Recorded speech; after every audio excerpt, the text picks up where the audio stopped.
Am I right? Is it right on? Or hopefully. Maybe. Might be fake and gay, who knows? Oh, I'm live. Woo! Buffalo Soldier. Coming right from America. Hold on. Oh, might be a little bit left. Hold on. Right. I think we're live. Uh, what a week. Oh, God, I so needed that. Hello, everyone. Welcome in. Grab a pen and paper because today it is the pub quiz. It's all about aliens, UFOs, and your general conspiracies, all things strange. And I really hope I don't get a copyright. I was going to save this, but I got to show you this now because I've made a little intro for today's pub quiz. Right, 3, 2, 1, let's do it.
I just want to do the pose, the Bruce Forsyth pose.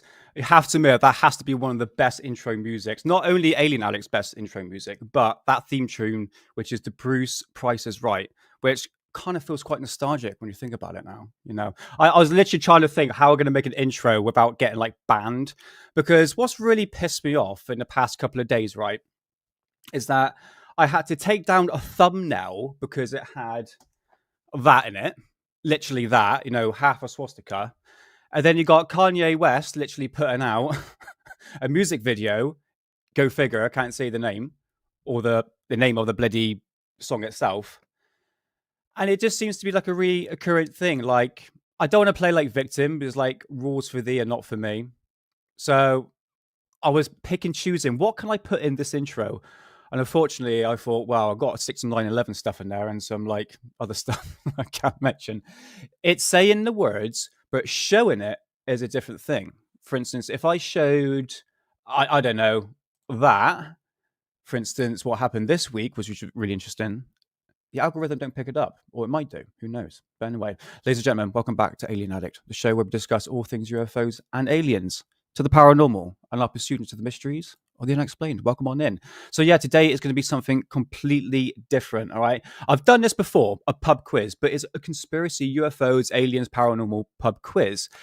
It's something new. I don't know how it's going to go, but it's going to be quite entertaining. And it's like fingers on buzzers. I try to make it something a little bit different. See how it goes. If it doesn't work out, we could just move on to something else that's fake and gay. What is that flying above my camera? It's not a knob, it's a flipping fly. But let's go through chat. John Strokes, how's it going, man? Hope you had a good week. Corbell's Cat, how's it going, man? Rotary, what's up? Happy 420, absolutely. That's what I did before the show. Because the missus says I can't technically smoke in the lounge anymore. Otherwise, I get like a massive bollocking. So, but we sneak one in like now and then. One true Saxon, yes, brother. Next week will be a Vladimir Dzinski one, just for you, mate. I'm collecting all the information, all the videos on Vlad. and we'll do an episode for next week. So yeah, the German flying saucers, I was planning to do each week, but I thought, well, YouTube don't like that, and it might come across a bit boring. So I'm going to split things up a little bit and see how things go. Lionheart, I think you're new in chat. Nice to see you, man. Marcos Fishlock. Welcome in, mate. How's it all going? How's it going? Anyone else I'm missing? I think that is everyone so far. So good.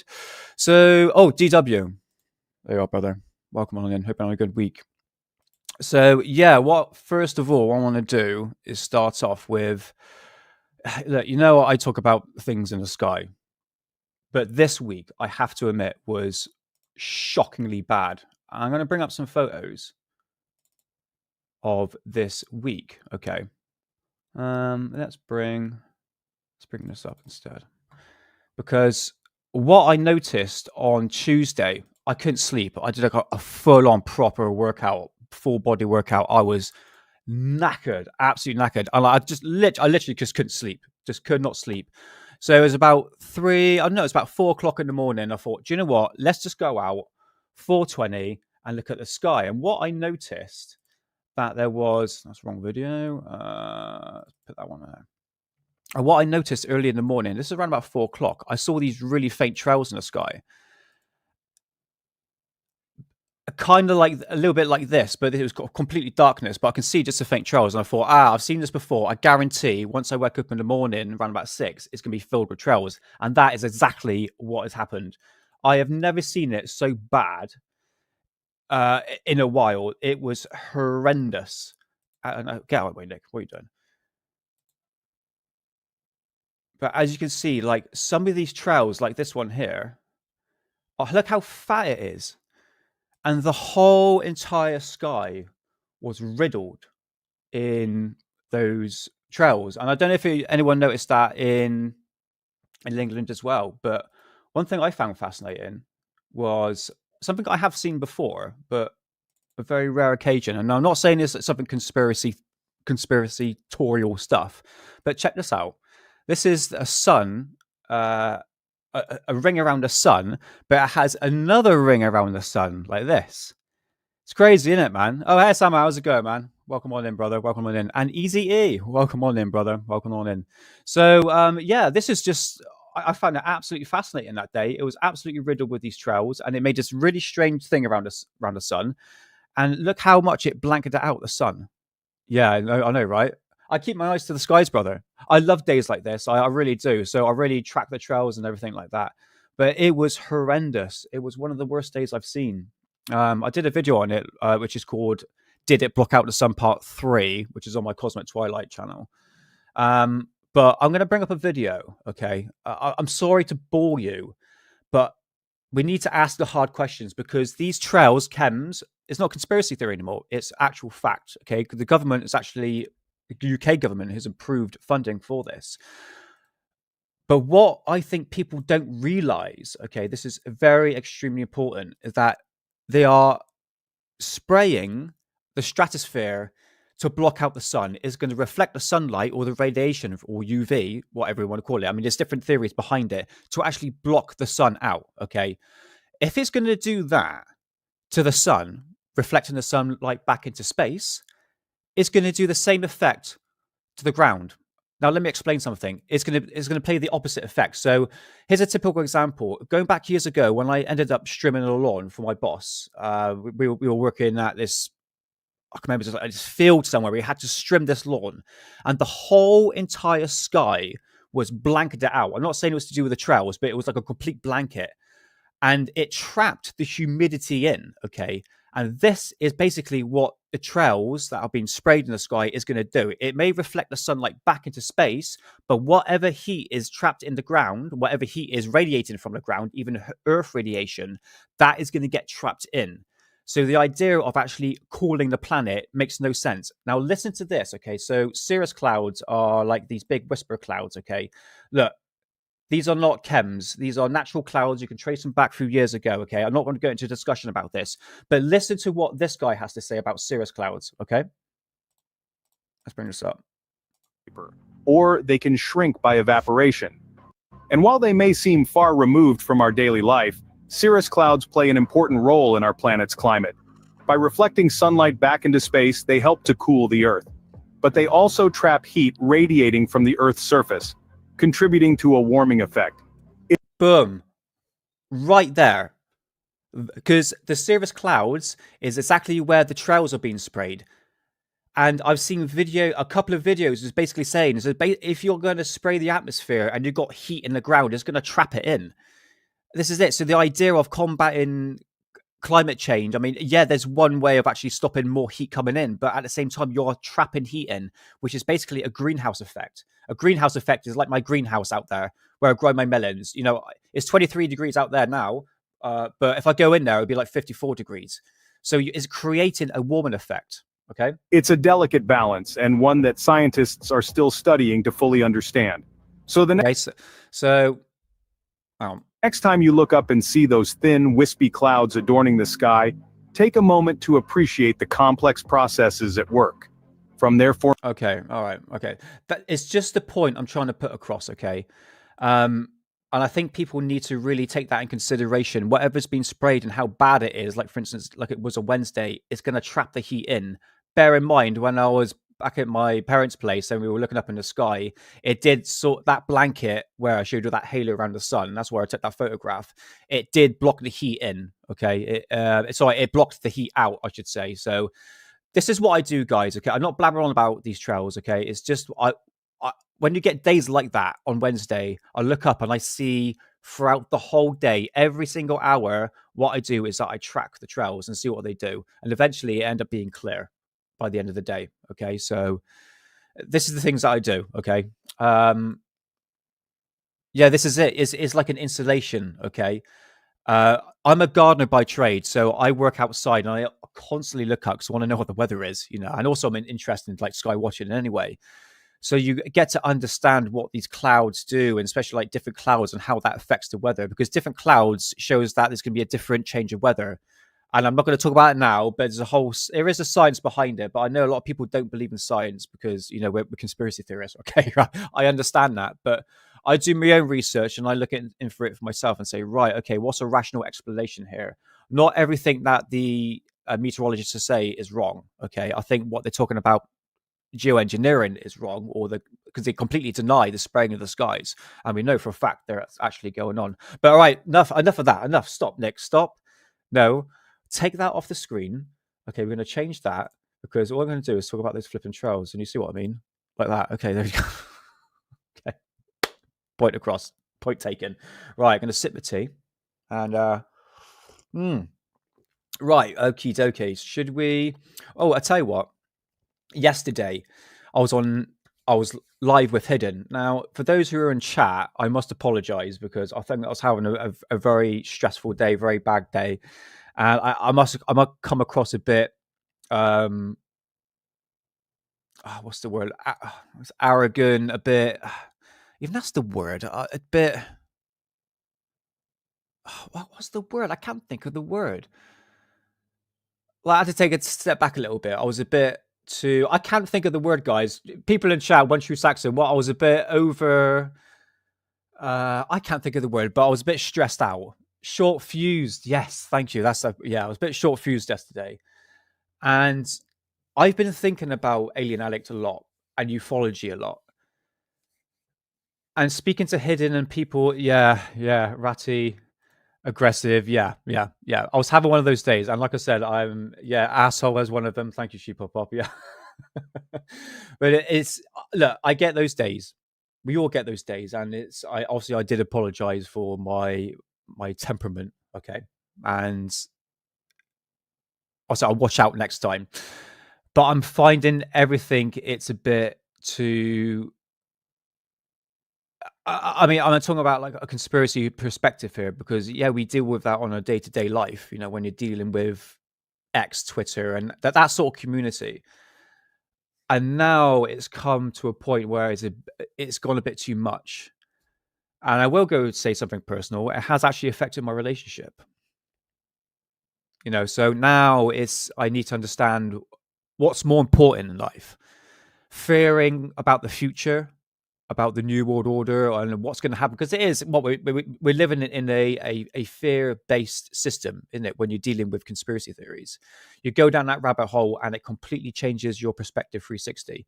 You've gone from CNN brain to not being CNN brain, and it takes a bit of a shock to you, but now it comes to a point where it's become a bit too much, and I have these outbursts and all that, and like I said, I do apologize for that for yesterday. um but yeah, I think even with Alien Addict, stay away from the conspiracies. It should be a conspiracy channel. And I know I talk about the trails. It's like I love that topic, and I don't get affected by that. I really don't. When I see trails like that on Wednesday, I just find it fascinating. I really do. It's like my old YouTube channel, Investigate with Nick. Actually, my Rumble channel. That's what I like to do.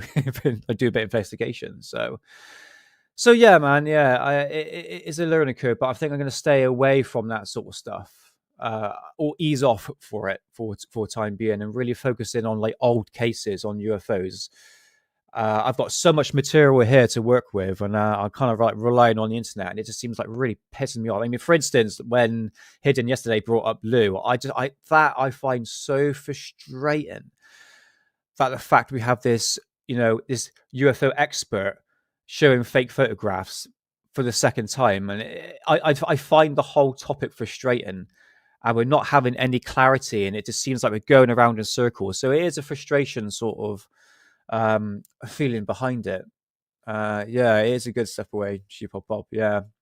You can't do anything about it, Nick. So live now and have fun and take a step back, dude. Yeah, this is it, mate. Yeah. There's also other personal shit I need to deal with, but that's a personal level.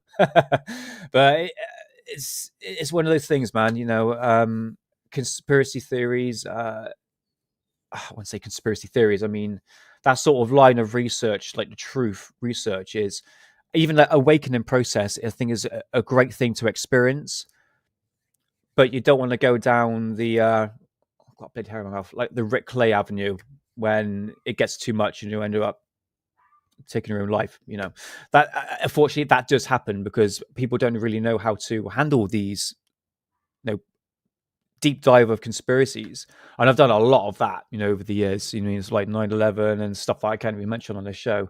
But you're right, Rover. Yeah, sometimes you just got to live life, have fun. And that's what me and the missus has been doing, going out, enjoying the weekends. I'm a bit of a workaholic because I like to earn the money, because we're in England, we're all struggling at the moment. But yeah, you're right, man. You go out, have a laugh, paint. I've been taking my bike out for a cycle, stuff like that. Just sort of take your mind off things and listening to more music. I haven't done that like properly. Finding new music, and I like to start learning to play bass. Because I've come back from a musical background. I'm a drummer. I went to like music college and everything like that, so I've got that sort of degree in music. Been in so many bands, so I like to take that back up again. So yeah, you're right. I don't mean blabbering on about my personal stuff, you know what I mean? But yeah, like I said, guys, it's yeah, sorry if you were there yesterday. I did calm down after a while, and I think I got immensely stoned yesterday. I have to get I couldn't get Edge in Word and Edgeway yesterday when we finished the show. It was hilarious. But I think we're doing Alistair Crowley a couple of weeks' time, so that'll be really interesting. Something completely different. So yeah, right. Quiz. Right, let's start off with my notes because we need notes. All right, get rid of that. And we got the photographs up. So I have photographs and coordinates to show you. So what we have today, okay, to the 25 people that are watching right now, come join in because this is a first for Alien Addict, and it's going to be a lot of fun. So what I want you to do is to grab a pen and paper, okay? And the rules of this, okay? So I've got 20 questions. It's all to do with conspiracies, UFOs, aliens. It's a whole mixed bag. Some of them are easy and some of them are a bit difficult, okay? And there's a bit like a history questions put in there as well. Might be a bit difficult. So what I'm going to say first is, if you are going to join in, grab a pen and paper, okay? And the rules are, okay, so I'm going to ask the questions. For instance, I'm not one on here. Let's just say, a question, there's a typical example. Who came out in 1989? who disclosed about UFOs. Okay, it would be A, Tom, B, Dick and Harry, 3, Bob Lazar, and 4, somebody else. And obviously, who came out in 1989 was Bob Lazar. So the first person to put Bob Lazar in chat, that's the first person that gets the point. So you have to be quick on that one. Yeah, exactly, Lazar. So you get the idea, okay? So it'd be A, somebody else, B, somebody else, B, C, Bob Lazar.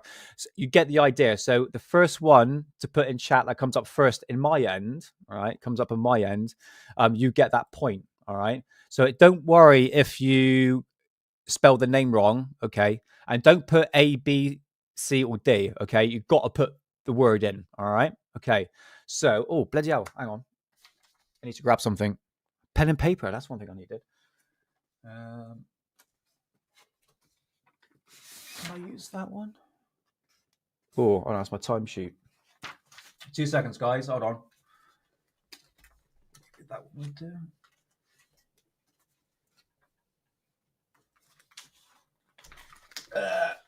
So bloody heavy. Yes, we use that. Okay, cool. Got to go back old fashioned. Got to use pen and paper. Right, okay, so people in chat, whoever's going to participate, and for the 27 people in there, come on in, all right? And, before I start, okay, can anyone hear this?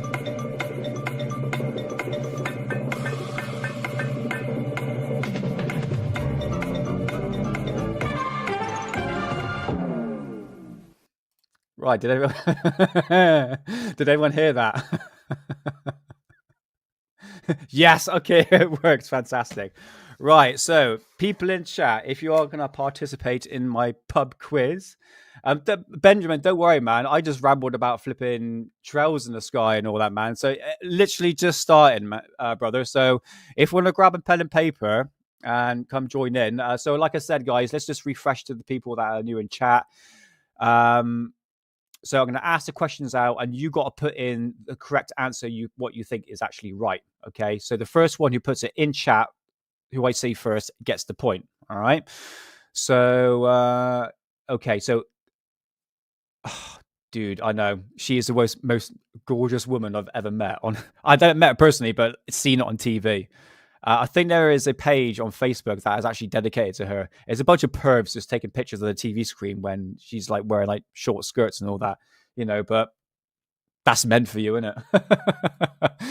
But right, okay, so Ant Woodward, 6.4 inches. That's pretty short, by the way. Right. Anyone who's going to be into the quiz, I want you to say yes right now. So I need to write you down. All right. So if you're going to participate in this quiz, who's in chat, put with the word yes. Okay. Well, one true Saxon. True. So we've got one true Saxon. God, we've got a few people here. Bloody hell. Okay. Okay. S. Hammer. S. Hammers. Okay, sorry guys. Marcus Fishlock. Rotary John. Actually, there's more than I thought. Bloody hell, guys. Fair enough. It'd be fun. This will be fun, guys. It's just something different because I have done this in the past and it's quite hilarious actually. Cobalt's cats. And by the way, I might ask some math questions. No, that's not fair. That's not fair. It's all conspiracies. Bloody hell, there's so many people. Easy E. And I think I'm going to get one more in. She pop. Okay. Oh, and Benjamin as well. Let's put Benjamin. Okay, right. I think that's everything. Easy and how come on. Right, okay, so let's bring up. I think that's everybody. So yeah, last chance, guys. If you want to come in and you haven't put in yes, if you want to participate in the quiz, then your time is nearly up. So let's bring up the photograph. And I hope it doesn't spoil anything. Okay. Some of these might be like history ones, all right? So this, you got a... Where's my notes? Oh, there it is. Okay, fantastic. Okay. Right, okie dokie. So let's start. We've got to do it the proper way then. If we're going to start it, we've got to do it like this. Right, ready?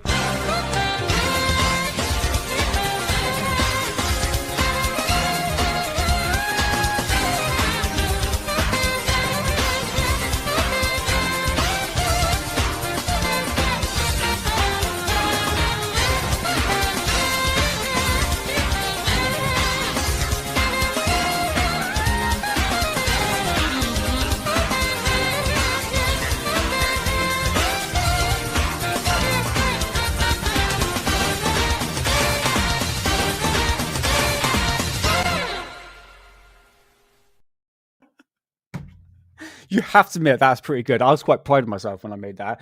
Made in Wales, how's it going, man? Are you participating in this quiz in my pub? You could allow to 420, but there's no fighting for Christ's sake. It's up to you, mate. It's up to you. I can explain the rules quickly if you wanted to, but I'm going to give you another like 10 seconds to say yes. If you want to participate, just say yes, mate. I'll give you 10 seconds, Made in Wales. And because I'm a massive G, I can do this. Hey, Saggy Paul, man.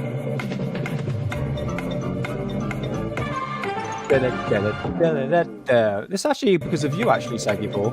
Oh, hold on, I'll play it again. Right, okay. Saggy Paul, are you coming in for the quiz? Because we've got Made in Wales as well, who's here. Yes, mate. Okay, right. Okay. Saggy Paul, just listen up. What I wanted you to do, so Saggy Paul, Made in Wales, grab a pen and paper right now, okay? And I'm going to explain the rules. Basically, I'm going to explain the question. So, for instance, here's just a typical example. Who came out in 1989 disclosing about UFO technology at a secret location? A, Tom. B, Dick. C, Bob Lazar. D, Fish Frog Wife. And obviously, it's Bob Lazar. So the first person to put the actual correct answer in chat gets the point. All right. So grab a pool. Oh, that's cool, man. Yeah, no worries. Just looking. But yeah, that's cool, man. Right. So fingers on buzzers, please. All right. You got to be quick. Oh, yeah. No maths and all that. Don't worry about that. No sports, nothing like that. It's just conspiracy, aliens, and UFOs. Right. So the first question is this. What was the common conspiracy concerning Roman Emperor Nero? A, murdered in a fire. B, murdered by his bodyguard. C, faked his own death. Or D, died due to natural causes. Okay, don't use AI either. Don't use Google. How dare you? Don't cheat it. So, what was the common conspiracy concerning Roman Empire Nero? Murdered in a fire, murdered by his bodyguard, faked his own death, died due to natural causes. And you can't put A, B, or C. You have to put the word in. Okay, so quickly, you have to put the word in. Yeah, sorry, guys, I should have mentioned that. So don't put the letter, put the word in. So say, for instance, like died in a fire or something like that. All right. Okay. So the first person to get that right. Okay, we'll do that as a test round. That's a test round. Okay, so that don't count. I'll have to make up another question at the end. Okay, that's just a tester. All right. So this one don't count. All right. So the guys who put that, don't put that. Put this instead. Okay. So the real answer to that he faked his own death. Okay. So put faked his own death basically. So also I'll read out the answers and everything, and it's up to you to figure out what answer that is. So don't put that.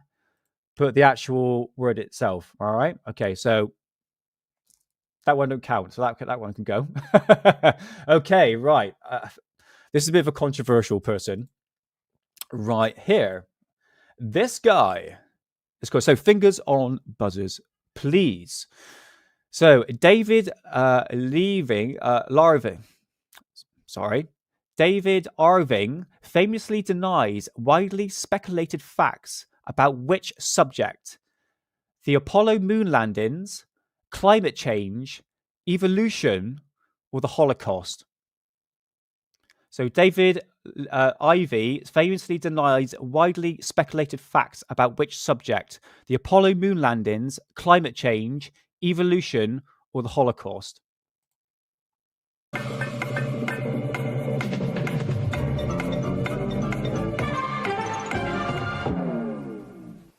Beautiful. If I get a copyright, I swear to God.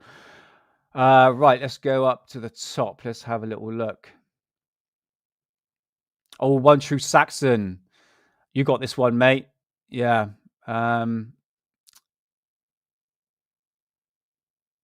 Just double check that. Yes. So One True Saxon, you got that one right, mate. Okay, so 1 score for you.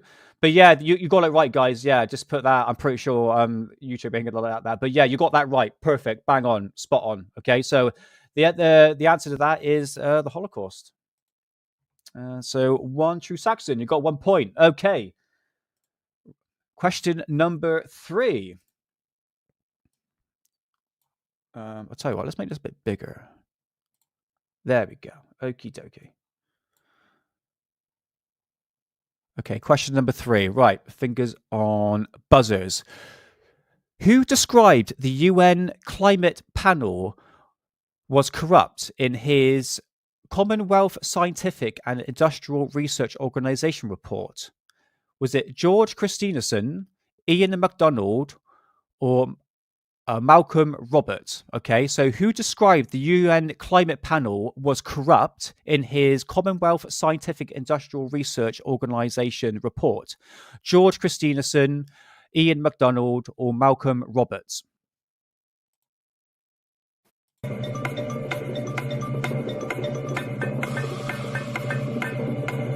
Drums.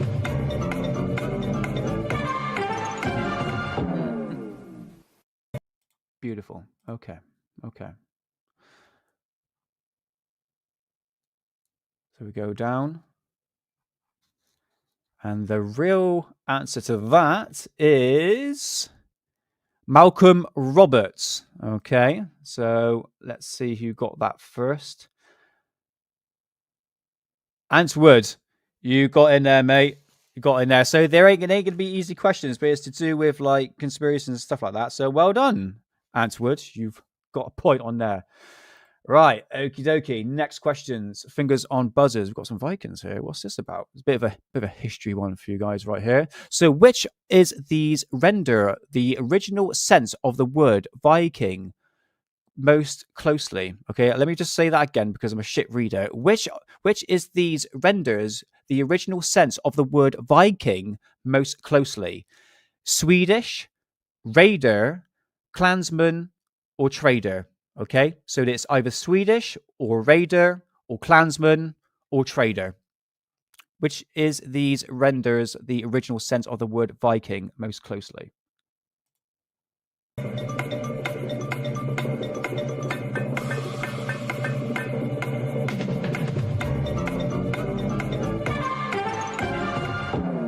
Ooh, sweet. Okie dokie. Right, let's have a little look.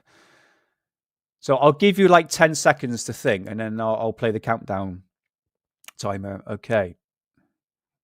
Let's go down. Let's have a little look.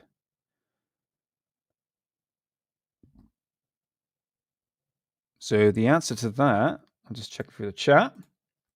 So the answer to that is Raider.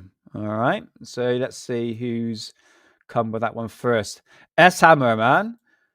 You got there. Let me just do that one more time. Yep, it's you, S Hammer. Well done, brother. So you got to be quick, guys. You got to be quick. And I guarantee some of you are using AI. That's why I didn't put any maths questions in there, because it's not fair on people that don't know math. But the calculator, even like AI, is easy to like pick up these days. But yeah, well done, S Hammers. You got that one in there. Nice one. Okie dokie. So we have One True Saxon, S Hammers, and Ant Woodward. We've got 1 point each. Fantastic. So a bit of a fun fact on the word Viking. So the word Viking has come to render in English and many other languages to the people of Scandinavia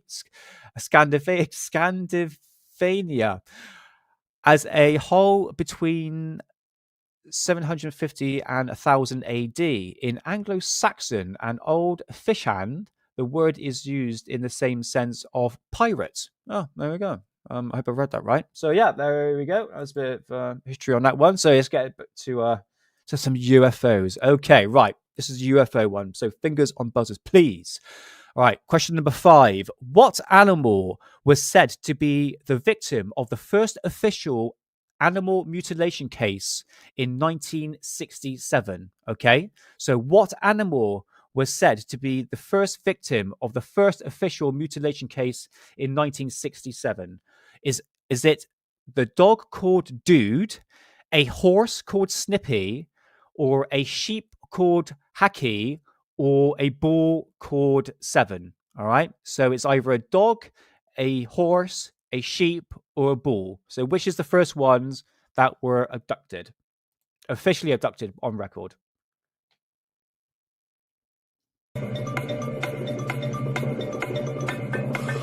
And that's not giving it away, by the way.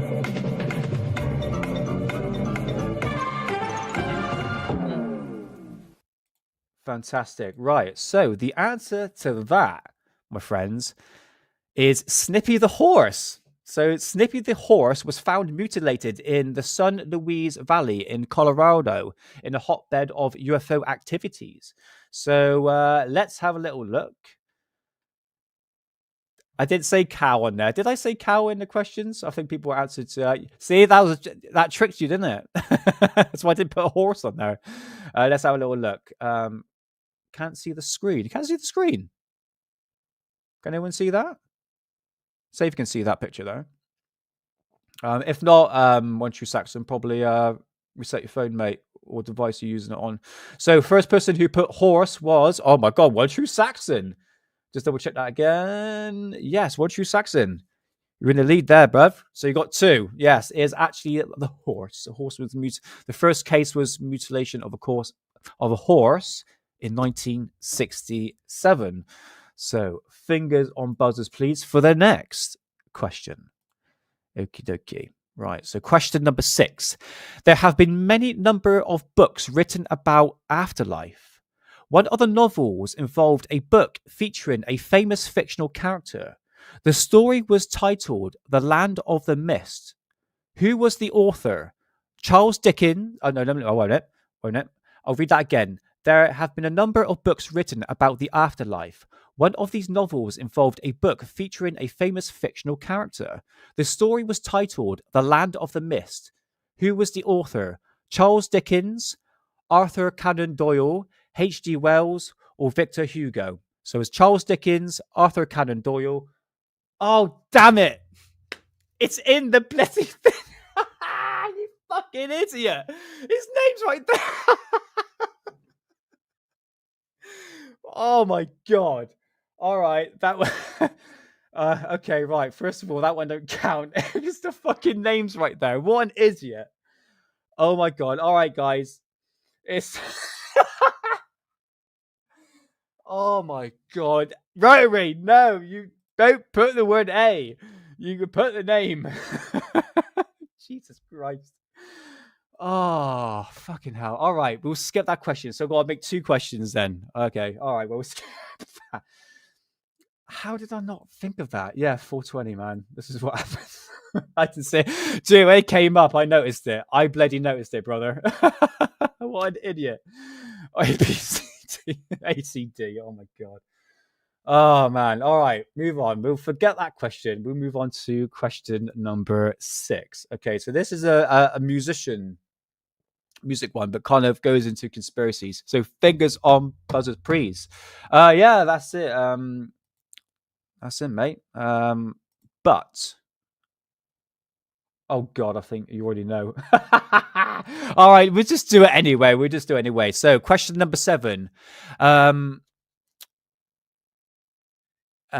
was a pop star called Richie James was found abandoned in the Seven View service station. The car of the pop star Richie James Edwards was found abandoned in the Seven View service station in February of 1995, 2 weeks after he was declared missing and has not been seen since. Which rock band was James Edwards part of? The Stereophonics, the Super Furry Animals, the Manic Street Preachers. Okay, so which band was he part of? The Stereophonics, the Super Furry Animals, or Manic Street Preachers? Countdown, please.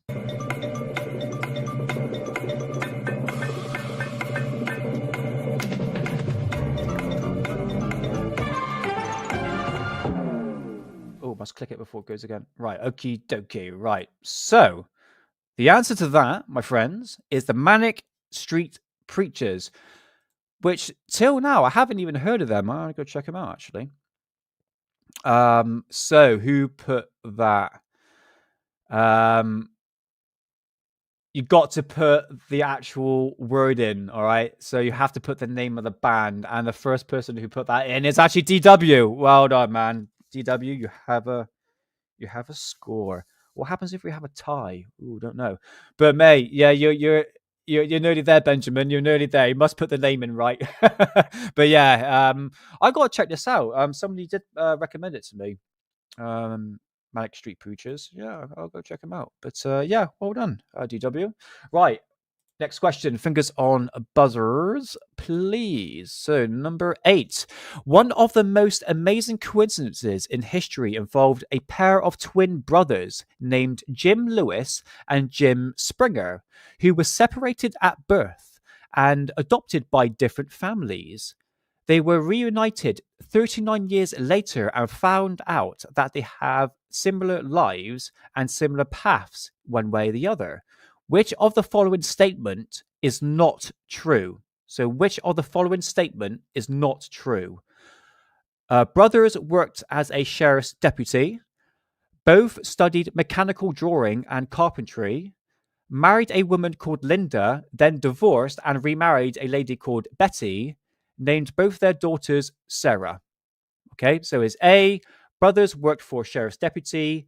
B, both studied mechanical drawings and carpentry. C, married a woman called Linda and then divorced, remarried a lady called Betty. Or D, both named their daughters Sarah. Fingers on buzzers, please.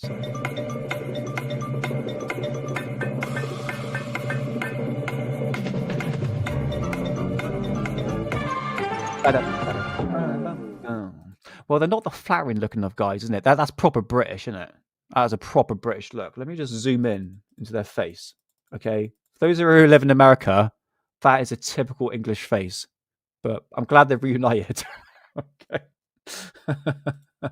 So the real answer to that is both named their daughters Sarah. But there's some interesting details into that as well. So the first person who put that in. Oh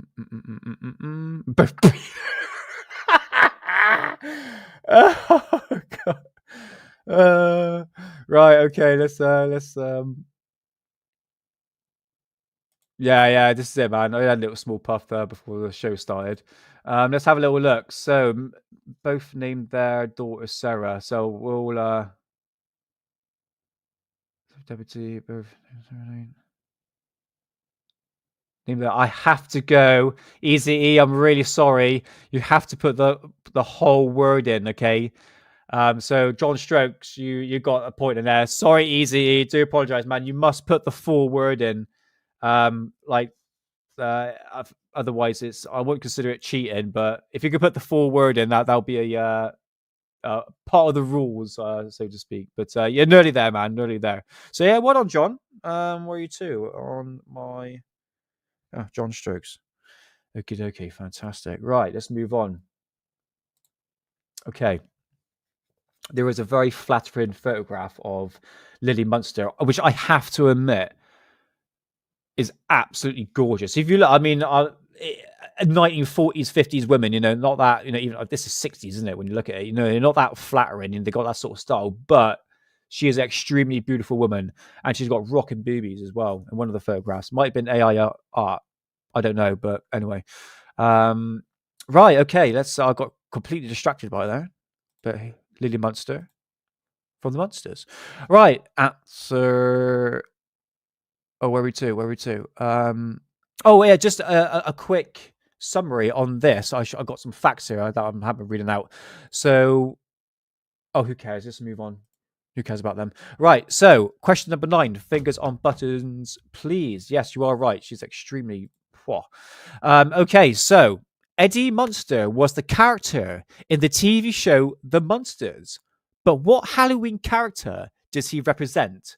A werewolf, B, goblin, C, vampire, or D, warlock. Okay, so Eddie Munster was a character in the TV show The Munsters, but what Halloween character does he represent? Werewolf, goblin, vampire, warlock. We all should know that. We all love the monsters.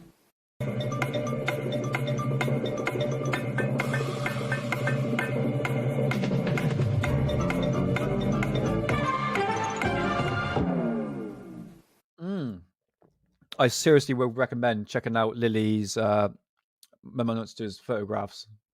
I'm not perv, by the way. It's just we're men. What do you expect? So the real answer to that is werewolf. And here he is. That's the guy. So Eddie Munster portrayed a werewolf in the TV series The Munsters. Have no idea what the kid's name is. I think he's still alive, actually, believe it or not. So it was werewolf. Let's have a little look. We put that in first. DW. Well done, buddy. That's it. You're leading with One True Saxon. So One True Saxon and DW, you're head to head. And we've got One True, followed by that is John Strokes and Anthony Woodward. So you're getting there. So you're getting the rhythm of the quiz now, guys. All right. So, oh my God, pop that on screen and I'll have a go in a minute. Right. Okay. So question number 10. Fingers on buzzers, please. This is up-to-date stuff, okay? So this might have changed recently due to the UK sort of announcing this sort of stuff. So how many people around the world believe that chemtrails conspiracy? 10%, 12%, 17%, or 25%? So how many people around the world believe in chemtrails conspiracy? 10%, 12%, 17%, or 25%? When I did the German flying saucer, I talked about chemtrails and climate change and German flying saucers. Do you know what fact check they put underneath? Reptilians.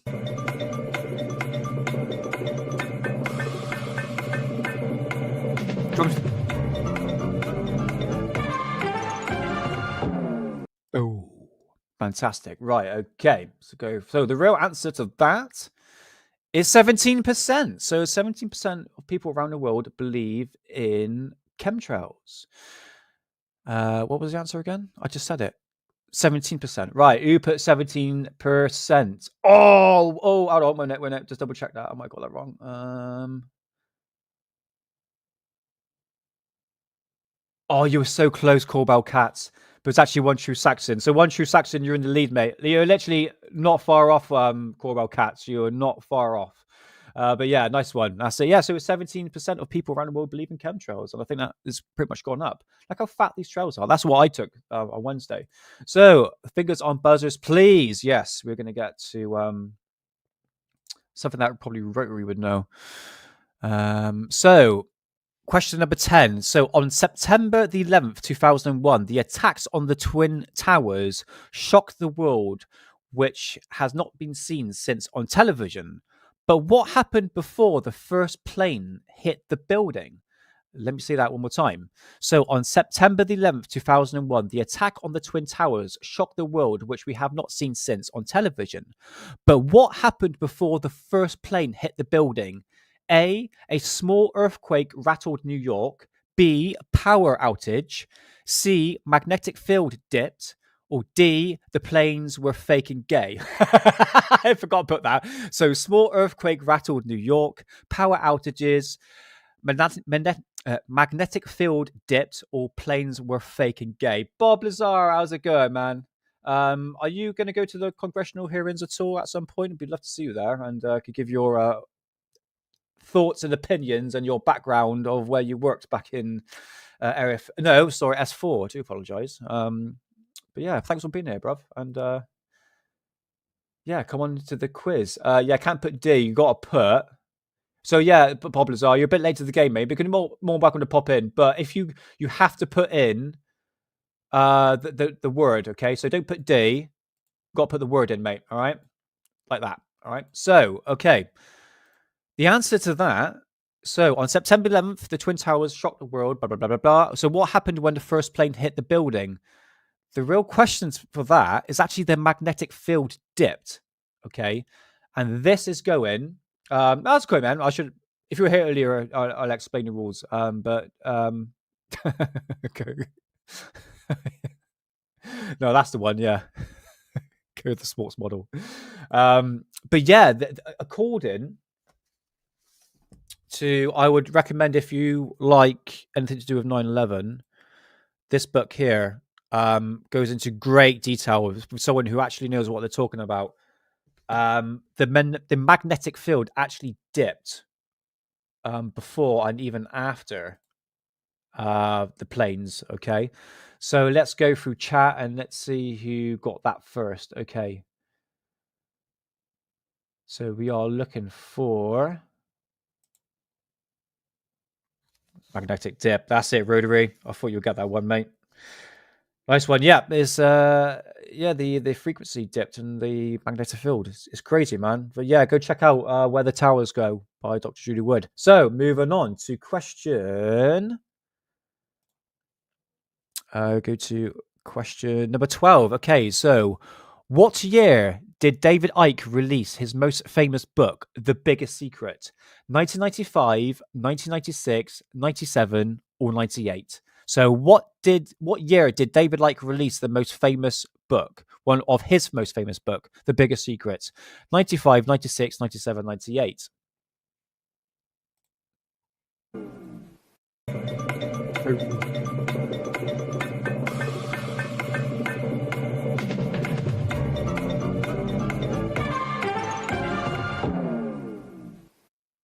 Fantastic. Right. So the real answer to that is 1998, the 1st of October, 1998. So let's go up through chat and have a look.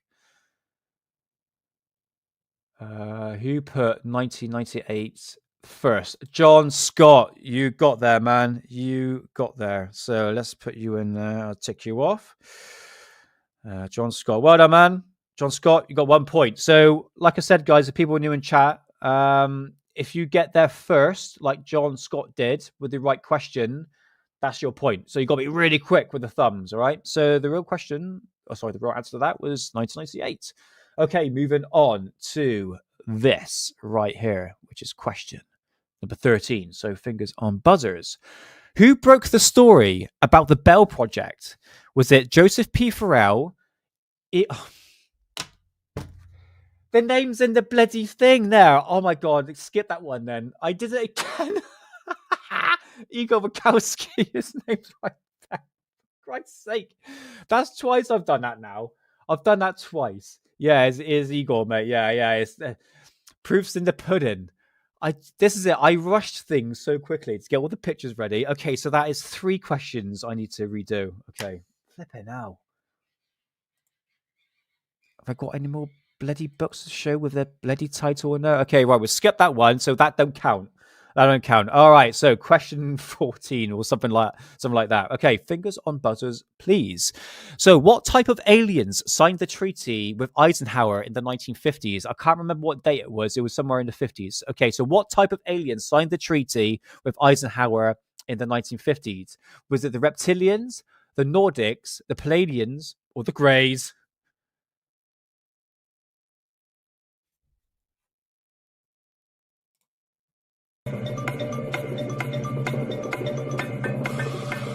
Looks like an alien, doesn't he?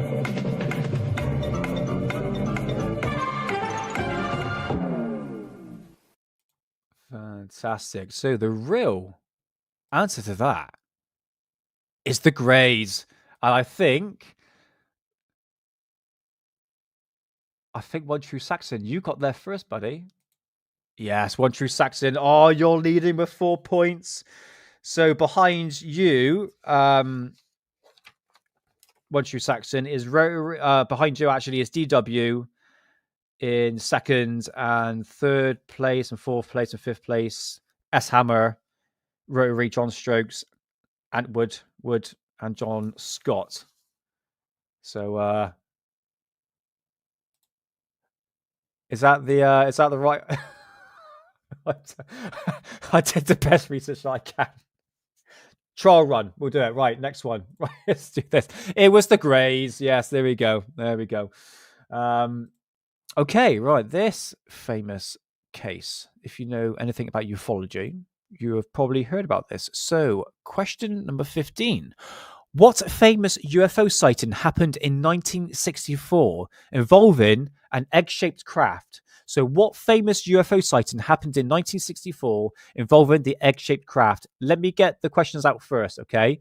So is it Jason Sands, the Gulfbury sighting, Zamora UFO case, or the Aztec UFO crash? Okay, you got to put the whole word, all right? So is it either Jason Sands, the Gulfbury sighting, Zamora UFO case, or the Aztec UFO crash? I might have to think about the rules about putting the word in there.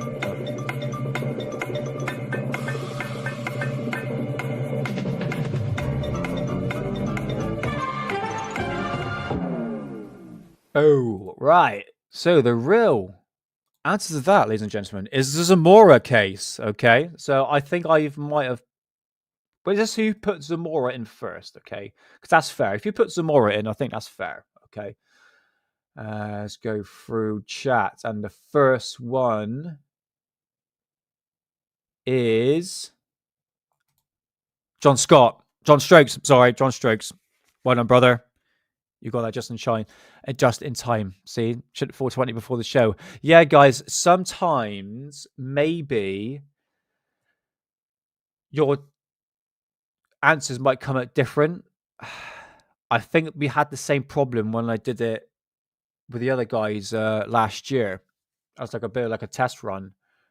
But I'm just going by what I see here. But just get in as quick as you can, all right? Just get in as quick as you can. So the answer to that was the Zamora case, which is an extremely fascinating case. With Lonnie Zamora incident was a alleged UFO sighting that occurred on April the 24th, 1964, near Sagario, New Mexico, where Sagario police officer Lonnie Zamora claimed he saw two people besides a shiny object that later rose into the air. I can't even remember writing it. Accompanied by a rotating blue and orange flames. Flipping retard. This is why I should never read. So yeah, that is it. Zamora case. So moving on to question. Oh yeah, that's it. Yeah, Zamora himself.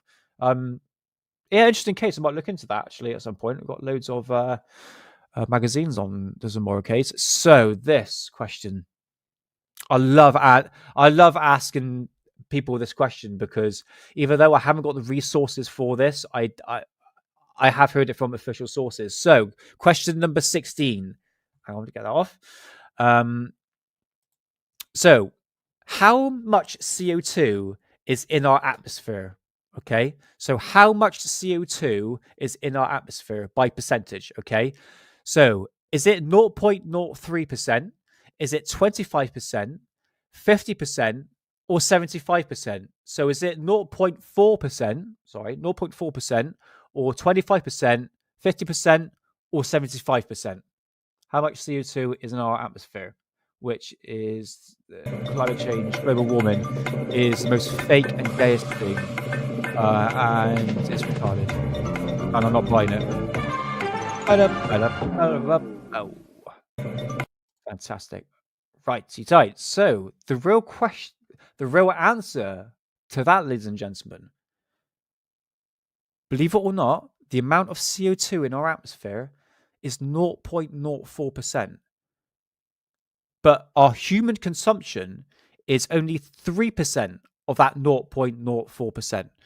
So We have to block out the sun, stop the cows from farting, stop driving the car, can't own a boiler, everything has to go electric, can't grow food, stuck in the 50-minute city, restriction on travel, all that because of 0.04%. That's why I don't buy it anymore. So, put that right first in chat. Let's have a look. This is why I'm not buying this bollocks anymore, man. This is why I'm not buying it. I'm going to give that one to you, John, because I did fuck up the the word the number on that, but I did. Yeah, it says 0.3%. It's so minute. It's so minute. But yeah, John, you got that one, brother. I must mention there is a wicked prize at the end of this, like the biggest prize you'll ever seen. So yeah, that is by the official standards that the amount of CO2 in our atmosphere is 0.03%, and human contribution is only 3%, and the rest of it is to do with volcanoes that produce double the amount of CO2 that humans put out in a year, and even the oceans produce 10 times the amount of CO2 than human consumptions throughout the year. So yeah, it just goes to show that people just don't do research and just believe in, the PPC, the Pedophile Protection Corporation, which is obviously the BBC. By the way, the bastards sent my girlfriend an email saying, oh, we're reviewing your TV license because we stopped paying our TV license because we don't watch the BBC. And they listed off, basically, do you watch this? Do you watch this? Do you watch this? No, no, no, no, no. And after all that, they say, well, you still have to pay. Well, come fucking knocking on my door, because you can't. And they even put a threatening wording like you must pay the fine or you can be taken to court. They got nothing on you. That is so typical BBC. See, I'm going off on a rant again. That is so typical BBC. They want funding, so they got to threaten people for their TV license. And that's what TV license is, guys, in the UK. It's for the BBC. That's all it is. Oh man, it just really annoys me. It just real piss me off when they threaten you for money, and it's like they got no legs to stand on. We don't even watch the BBC. They track what we can watch anyway. I don't even watch them. It's full of crap anyway. So moving on to question. Sorry, I'm on a rant again. I do apologize, guys. To question 17. So, fingers on buzzers, please. State-funded propaganda. Yeah, I own 100%. Right, fingers on buzzers for question number 17. So, Bachelor Grove is the most haunted place in Midwest America, located in, oh my god, is it? Oh my god, how do I say that? Oh my god, Lois. Oh my god. Okay, so is it located in America? So I'm going to read this again. So Bachelor Grove was the most haunted place in Midwest America, located somewhere that I can't pronounce, where Rideau Woods, which is here in the picture, is overgrown and neglected. What happens in Midlothian Turnpike, which borders the Grove? Okay, so there is a lady always standing in the road, a phantom hitchhiker, a disappearing bridge, or a phantom car crash. Okay, so what happens on this road? So is there a lady always standing in the road, or a phantom hitchhiker, or a disappearing bridge, or a phantom car?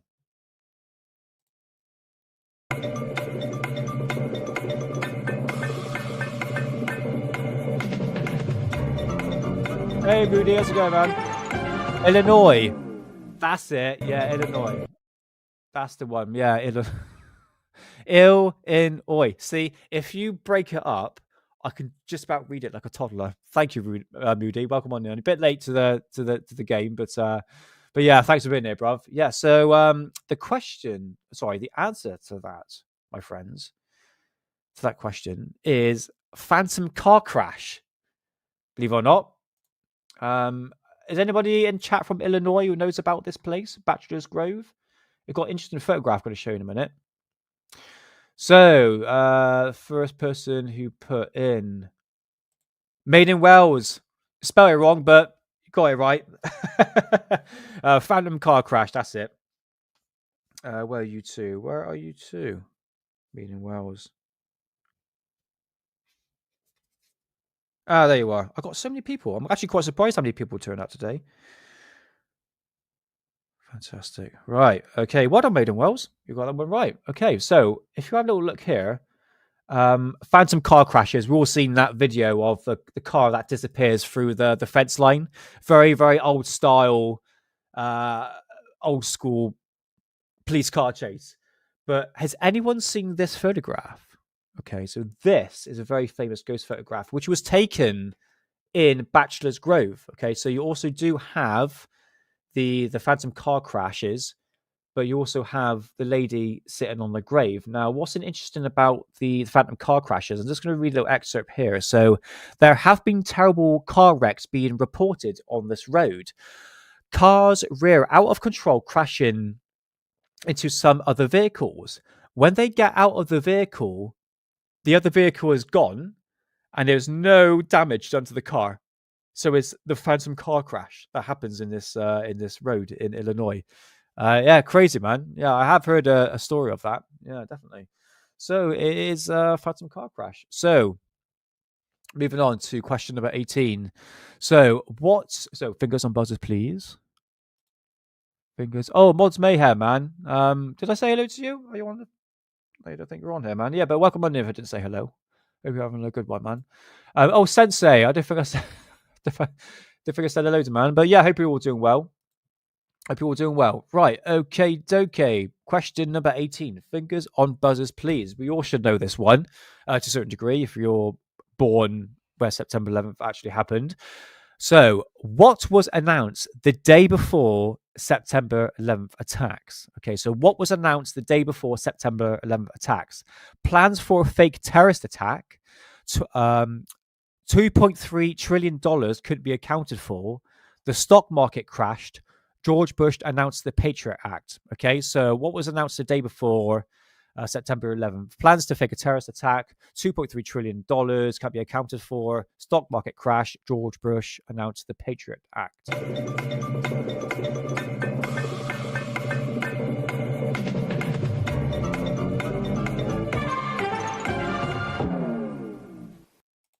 Beautiful. And the real answer to that is the trillions of dollars that went missing. All right. So the first person who got that in chat, which we all know that.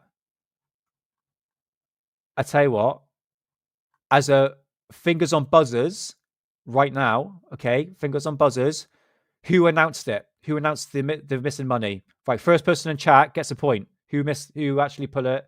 Who came forward, so to speak? Who came forward?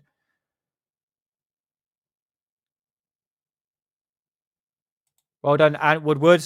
You got a point there, brother or sister. Well done. So as a bonus point, who came forward?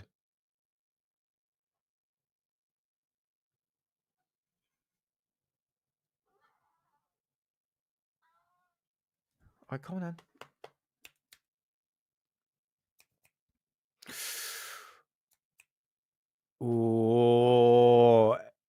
Oh, you got Ant Woodward. Oh, sorry, sorry, I've been saying your name wrong, mate. I'm just going to call you Ant for the time being. You put Rumsfeld, but John Scott put Donald Rumsfeld. And honestly, I think this is the devil himself. I'm going to give this to you. You have put Rumsfeld in there. So that is, yeah. Okay, I'm going to give that one to you. I have to sort of rethink the wording of this, okay? I think if you get at least the first word, I think you're okay. I think I'll allow it. All right. I'll rethink the rules for the time being, as we may do this in the future again. But yeah, Donald Rumsfeld. Yeah. So well done, Ant Woodward. Woodward. I've been saying your name wrong, mate. I'm so proud. That's an A. That's an A. Sorry. I thought it was a no. I thought it was a no. So Ant Woodward. Do apologize, man. Say your fucking name wrong all this time. Right, so question number 19. Fingers on buzzers, please. So, what was the UK's most famous UFO sighting? Question again, what was UK's most famous UFO sighting? Is it A, the Welsh Triangle, Calvine UFO, the Rendlesham Forest, or crop circles of the 90s? So is it Welsh Triangle, Calvine UFO, Rendlesham Forest, or crop circles of the 90s? What was the most famous UK UFO sighting?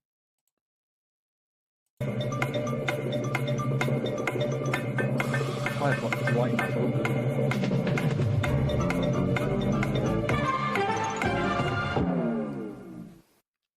Beautiful. All right.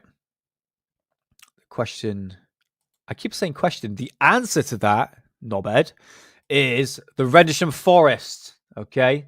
The Rendlesham Forest, which is technically the UK's Roswell. All right. Which we could do an episode on because that is like a massive rabbit hole, that one there. So who put Rendlesham Forest?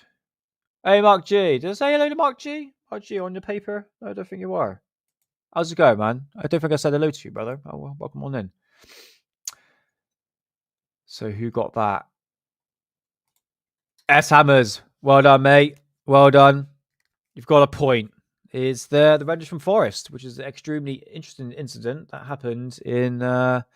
where's my notes for that one there? So Rendlesham Forest was an incident, a series of reported sightings of an unexplained light near Rendlesham Forest in Suffolk, England on December 1980, which has become linked with UFO landings. The event occurred just outside RAF Woodbridge, which was used at the same time by the United States Air Force. The USAF personnel included duty base commander Lieutenant Colonel Charles L. Holtz, claims to see things they described as a UFO. So that is a very famous sighting. I think I'll do that for a later show, actually, the Rendlesham Forest, because that's a very, very famous case. So yeah, well done, S. Hammers. Well done on that one. Fantastic. So fingers on buzzers, please, for we're coming up to the near end of the pub quiz so far. So question number 19. What was the UK's oh no, done that one. Fucking idiot. Jesus Christ. Is this the last one? I think this might be the last one. Yeah, okay, right. So fingers on buzzers for the last question. So Operation Paperclip was a secret operation set up by the United States government to bring in over Nazi scientists into the United States to work on various programs. But who was in charge to help build the Apollo rocket that allegedly taken the Apollo 11 to the moon in 1969? Okay, so who built the rocket? Who was brought over from Germany to America? Was it Rudolf Schriever, Martin Bormann, Frederick Fixard, or Werner von Braun? I think everyone knows that. I think everyone knows that. Let's just play the thing. Where is he? He's in the six. There he is.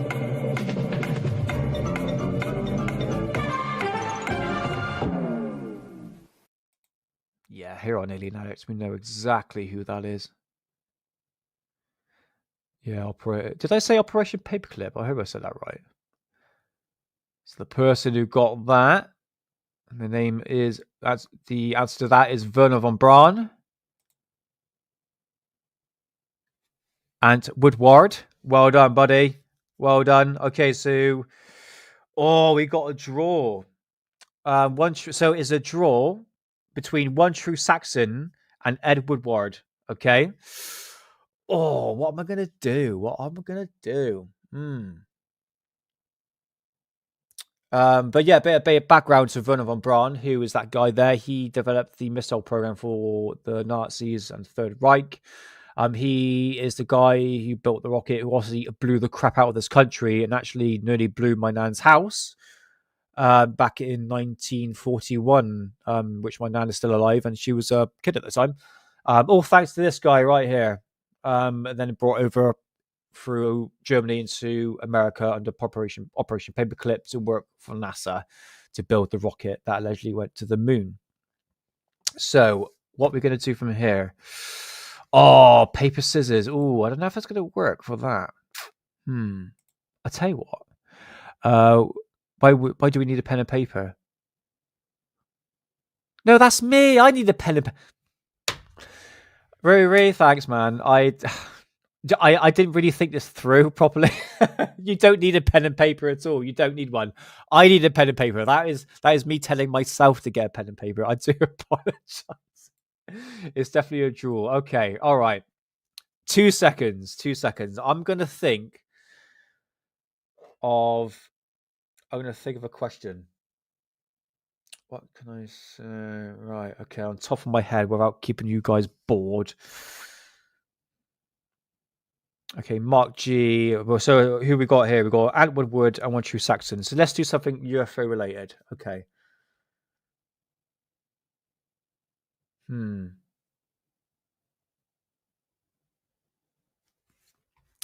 pen and paper thinking.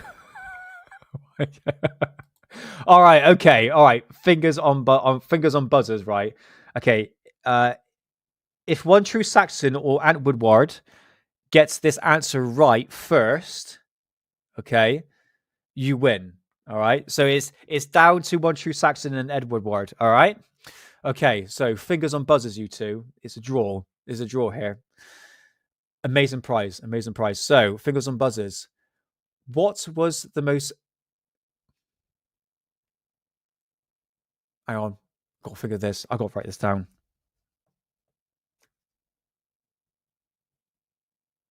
That was.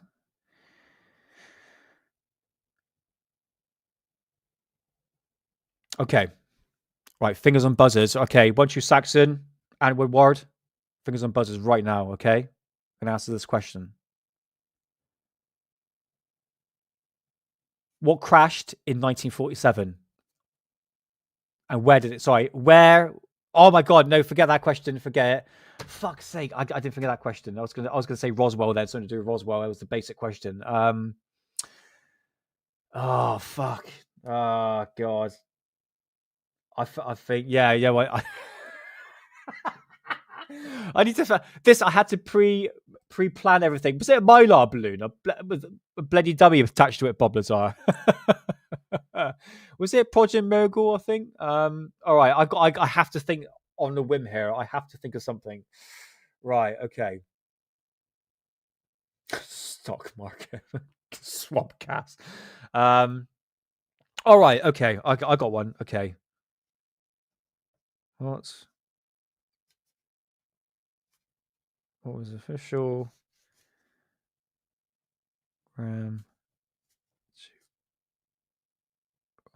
Official program by the government to look into UFOs in. Hold on 2 seconds. I got a whopper of a question here.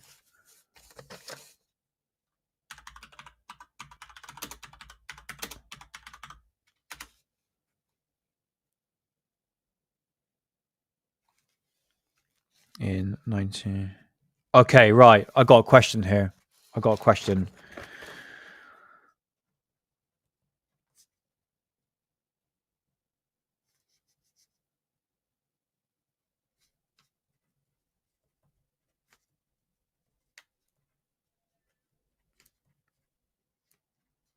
Two seconds.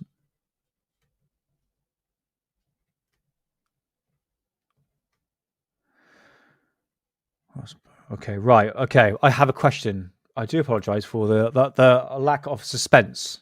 Operation Blue Balls. Is there such a thing? Right. Okay. Right. Fingers on buzzers. This is for One True Saxon and Woodward. Fingers on buzzers, please. Right. This is the question for you. First one to get this correct wins. What was the official program by the United States government to look into UFOs in 1952? So, what was the official program by the United States government to look into UFOs in 1952? Was it Operation Sign, Operation Boner, Operation Blue Book, or Operation Crossbow? So, was it Operation Sign, Operation Boner, Operation Blue Book, or Operation Crossbow?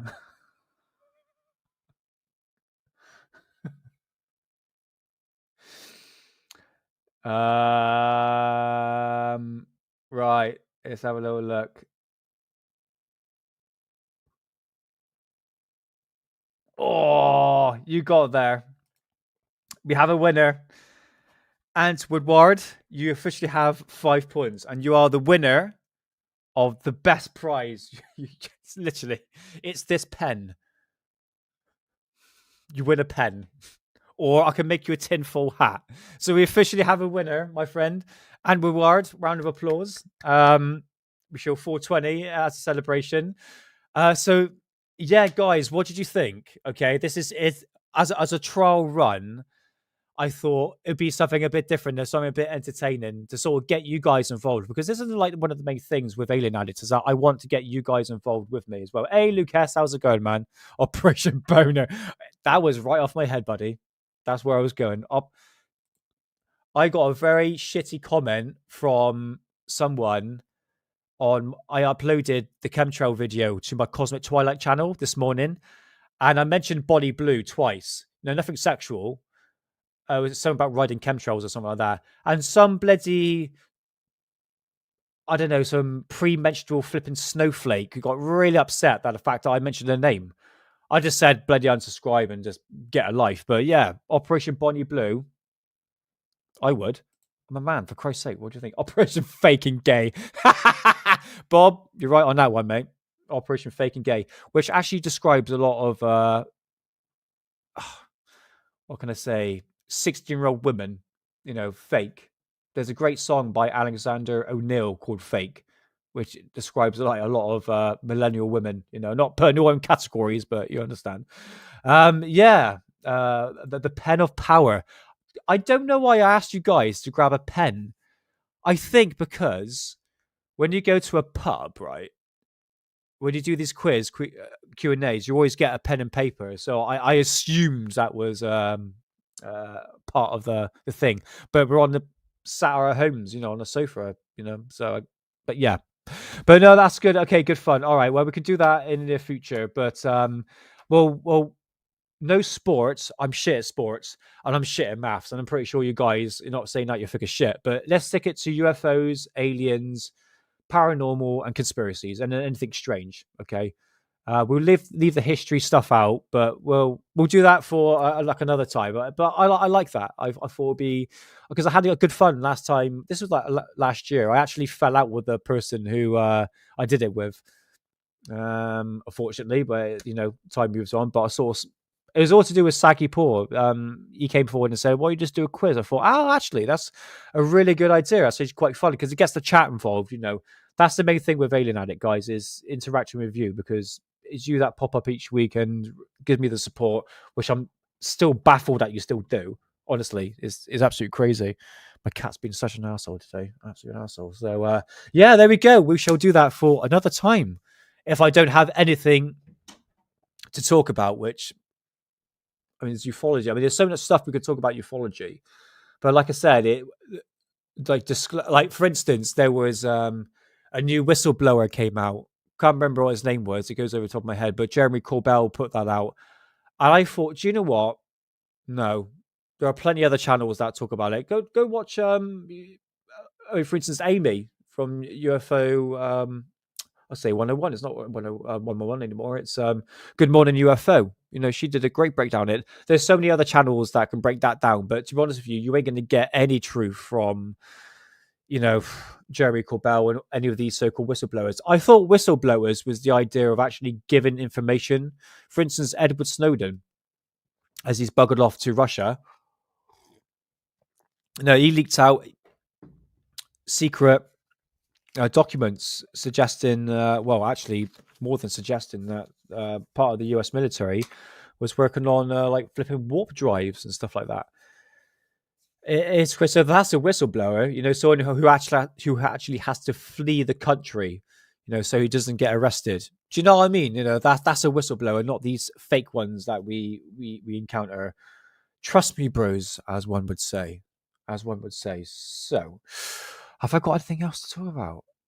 Have I got anything else? Let's just go through chat. I can read really badly. I had a laugh, Nick. Enjoyed it. Oh, that's good, Corbell's cat. So I appreciate it, man. 10 out of 10. Thank you, Bob Lazar. And yeah, I'll pre-warn everyone next time with next time I do like a live quiz. This was just like literally off the whim. yesterday when I spoke with him, I was like, oh, I could just do a quiz. I just had like nothing planned. This was one of those weeks why I was in a bad mood yesterday. Again, apologies for that. But anyway, we'll make mistakes. We'll move on. So let's go through episode of like University Challenge. Man, that bored the crap out of me. I tell you what I like at the moment is Mastermind. It's amazing how so many people know about that one topics they deal with. But is that BBC? I don't think it's BBC. I used to watch it for BBC. If you're listening to me, especially the TV license people, go fuck yourself. I used to watch it. University Mentally Challenge, you mean? Oh yeah, bloody hell. That's right. That is the word I'm speaking of. The younger generation. It's.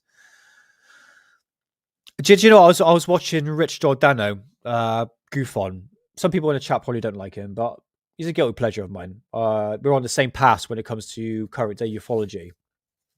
And he made a really good point. Yeah, it is BBC, isn't it? Yeah. I don't watch it anymore because it's BBC and BBC are shite. But go back to Rich Giordano. I don't need glasses, mate. I'm just retarded. I keep saying to you, I can't read. Comfy sofa. I think it's been a while. Hey, just got here. Had to rewind and listen. Hey, mate, don't worry. Just catch up anytime, man. And this is just a trial run as like a little pub quiz to get you guys involved with me. And just talk some about UFOs and aliens or questionnaires of UFOs and aliens. But yeah, anytime, man. Just go reverse back and not now, obviously. And yeah, welcome on in, Comfy Sofa. I think I haven't seen you in a while. I haven't seen you in a while. I make excuses. I dare you. Retardation is a thing. Actually, I believe there's no such thing as dyslexia. Ollie says he's got dyslexia. It's like, no, you're just thick as pig shit. You just haven't learned to read properly. Like when I speak, I don't speak properly because I come from a country that are inbreded, no offense, with Southwest, where we sound like pirates. So we don't pronounce words properly. Like thing. We say k at the end. It's actually thing with a G, but we put a K at the end of it. It's just because we're retarded. It's just where we are. But I'm not making excuses. I'm just literally thick as pig shit, honestly. I believe them because they lied to me with their accent. Yeah. The thing is, with England, we've got so many different accents. Where I come from, it's excuse me. It's farm country, like a farmer or a pirate would basically say. Pirate is like Pirates of the Caribbean. That is where my accent comes from. A typical example is that it's actually David Prowse who played Darth Vader. He was from Bristol, a Bristolian guy. So yeah. Make paper airplanes live on show. Would that be boring? Ollie can't count because his fingers are too small. Ha ha! Yeah, shots fired. Woo! I've got to pop in to see Ollie at some point. We're actually, me and the missus, we're going up to Liverpool in the autumn, so it's not too far from where Ollie lives. Pop him and give him a slap, and then just leave. Small hand. Throw it at Nick. Throw them at Nick. Yeah. Oh man. Yeah, it's with Alien Addicts, I try to keep it entertaining. As I say, the format's completely changed, and I do the best I can to entertain you guys. So, but honestly, I appreciate everyone being here. I really do. It's a confidence booster, one must say. Right, let's bring up Twitter. I'll get back to chat in a minute, and let's bring up Bookmark. Hope nothing naughty comes up. Right, this woman here, she shows this, okay? The food in America, I don't know if you've seen videos, they're like elastic, they're very rubbery and stuff like that. So I'm not denying there is fake food about, not denying that, but I'm just having a look at this video. Okay, so she's shown... In my life, 42 years.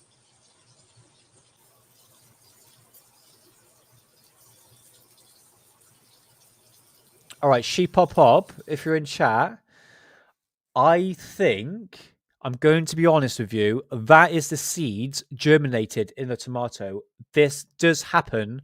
I haven't seen it. It's extremely rare, but the seeds in a tomato in the right conditions can actually germinate and sprout. And I think this is what this lady is actually witnessing. I might be wrong. It looks like roots. It looks like germination. What's in the Sam?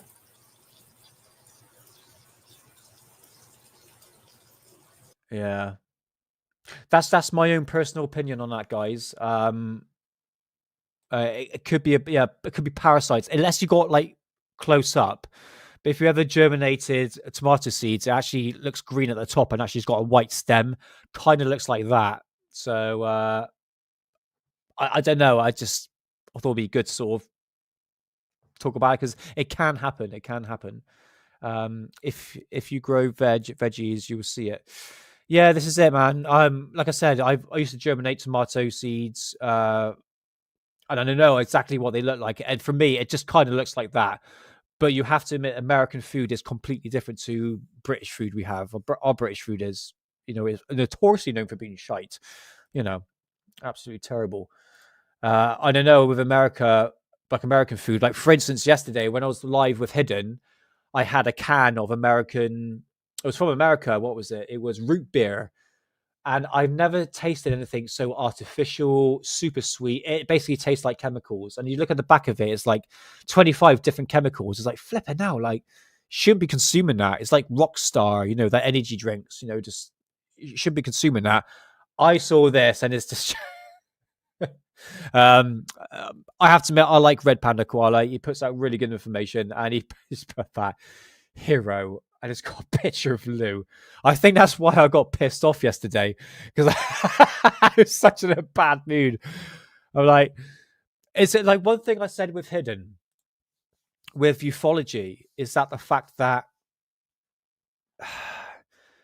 how come people have not learnt their lesson who's still on the Lou train? Now, I'm not telling people who to support, but at the same time, Liar Lou it's been caught lying so many times again and again. He keeps on saying disclosure is going to happen every year since bloody 2017. And I just find it all a bit too like, I was like, come on, guys. Like, I don't want to be rude, but it's like, come on, let's have some common sense here. The guy's lying constantly. He's showed the fact that the book that he put out portrays lies, whether or not he's part of ORSAP, the Advanced Aerospace Weapons Systems Application Program. Then he said he was part of it. Then he said he wasn't part of it. And then he brings out the fake photographs. And it's just like, dude, like, how am I supposed to take him serious? I've been watching YouTube channels that obviously they're massive believers. That's absolutely fine. But they're still on the Lou train. Oh, I still trust him. I still we're going to get disclosure at the end of this year. It's like, come on. Like, just for like, wake him up, like, wake up, like, slap him senseless for Christ's sake, Oh, mate, I just find it all too tiresome. And I think a lot of it's to do with the community as well. Disinfo agent. Yeah, this is, me and Hidden did a great analysis into Lou's statement that the photograph he showed, which was the latest one with it was basically a picture of a circular field where it looks like the shadow of the object casting down on the field.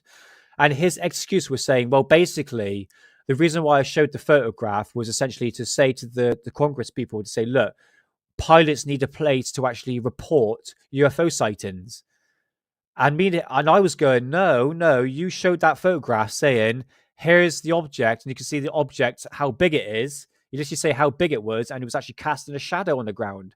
And I'm going, so he's just lied there straight away. He's basically covering his ass, which is a very much sign, what you're saying here, S. Hammers, of a disinfo agent. And especially his background. This is why I don't trust him. So when I see stupid, bloody things like this, as Lou is a hero, I'm sorry, he's pushing our conversation in a different direction, and we're not going to get disclosure. I firmly believe that now. It's not going to come from government. It's going to come from at least something military or at least something scientific. The government are just not interested. They got bigger fish to fry. I think they're like, with ufology, they're like dangling the carrot and we're just chasing the carrot. You know what I mean? And in another way, it's a bit like, it's like dangling keys in front of a baby. It's like, oh, disclosure. It's like, no, it's just like, just think sense of this. It's a bit like a relationship. Okay. When you've been in a relationship for so long and you catch your partner lying so many times, eventually you just don't believe him. Eventually you just disband. You end up leaving the person. And I think this is what people's reaction now, looking at Lou's mishaps, is going, well, I just don't trust this guy. And I don't think I'm going to get the truth from him. So I think people are really starting to look out the box now. That's just my personal opinion on that. Rotary, yeah. I've got to check that out, mate. What you put there. Do you know what? No, don't go there. Just don't. You find a lot of people now with signposts saying, "All government's blocking out the sun." Well, I'm sorry, mate. Where the hell were you 20 years ago? Where were you 5 years ago? It's just that the fact that the government announced it, which have been doing it for many, many years anyway. Now people feels like it's their civic duty to go out and spread the word. It's like, where were you years ago, mate? Why now? This guy's in a train and he's filled with. He's in a train. He's filled with people. I think it's in there somewhere, and people are looking at him, going, "Yeah, there he is." Our government is trying to block the sun. The sun is vital for our health. We need the sun. And more importantly, the way they're doing it is through trails in the sky. Have you looked up? Have you seen the trails in the sky? Look up, watch them spread, and watch the sun being blocked. That there is There's a time and a place, buddy. And this is not it. This is the reaction you're gonna get. geoengineering, and that is to block the sun. And we need the sun. What's inside the chemicals that they're spraying in the sky is very Do you see what I'm dealing with here? harmful for our health. It's got heavy metals in it, which is going to hurt us. I don't think the government works for our benefit, and I think everybody on this... Okay, I've heard enough now. You make yourself look a right prat, mate. Never go in public and talk about conspiracy theories to people. People will not catch on to it. One thing I've learned over the years, guys, is when you talk about conspiracy theories to people, you got to ease them in. Don't just slam it in their face. They're going to they're not going to take you seriously at all. They are not going to take you seriously at all. Depends on how you approach the topic. This is not the way to do it. I have to admit, Sheepopop, another dick, another guy. I'm going to solve this problem. I'm going to go there and speak the truth. And it's like, dude, you're holding a signpost in a train station. You're making yourself look like a right cockwomble. Do you see what I mean? It's like, I wouldn't even do that. I want to make people aware of what's going on in the skies, but I would not do this. I'm a heroic guy. I'm going to solve this problem. I'm just like, dude, you're making yourself look like an idiot. Get over yourself. Sorry for having to go, guys. I'm having a terrible week, and I do apologize. But it just frustrates me when I've seen idiots like this. You know what I mean? And here's another. Earthmen, just saying. Really? If there's any ladies listening, we're men, anyone in between who's interested in dating men, and you're tired. Derek, look, you got your brother on screen. Ah, I think it was my future wife right there. God's sake. Of men, I recommend the aliens. Why Look, is it better? Derek, it's you. How Brother, can I mate. put this? The aliens are love and light and pure like energy. So we can't even go all the way that he can go. I'm full 'cause it 20 would and kill me. I don't care. Wow. It's like He goes time- further than you would think it was possible to go. Yeah, it's like compared to Earthmen, it's like times a million. Okay, right. Okay. I love putting these videos up. Okay. We are dealing with, Philip Schofield, very controversial person. Won't trust him as far as I can fucking throw him. But when in England you have news reports, anything to do with aliens or UFOs, you're going to get this. Is to push the perspective of, people who believe in UFOs and aliens are just loony people. Classic example, Exhibit A, this woman here. I'm sure she's a lovely person, but a blow-up doll of an alien is not going to help your case.